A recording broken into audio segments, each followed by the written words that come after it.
Hello everyone, আসসালামু আলাইকুম। কেমন আছেন আপনারা সবাই? আশা করি সবাই অনেক বেশি ভালো আছেন। আমিও অনেক বেশি ভালো আছি। তো আজকে আরেকটা নিউ রেসিপি নিয়ে চলে আসছি। অবশ্যই সবাই ফুল ভিডিও দেখবেন। অ্যান্ড হ্যাঁ, বেশি বেশি লাইক করুন, কমেন্ট করুন এবং শেয়ার করুন।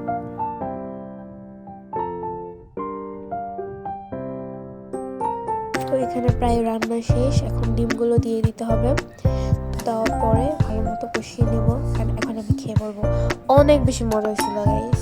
অ্যান্ড ঝাল ঝাল আমার কাছে অনেক বেশি মজা লাগছে।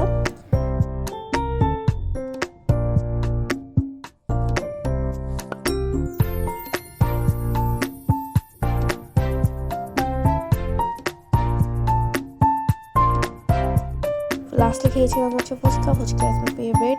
অ্যান্ড ইয়েস, এখানে অনেকগুলো ফুচকা ছিল, লাইক 37টার মতো তো ছিল। অ্যান্ড এটা হচ্ছে টক, ঘুগনি, সব অনেক বেশি মজা লাগে আমার কাছে। এখানে টকটা বেশি মজা। সবাই বেশি বেশি আমার ভিডিওতে লাইক করুন, কমেন্ট করুন অ্যান্ড শেয়ার করুন। আসসালামু আলাইকুম।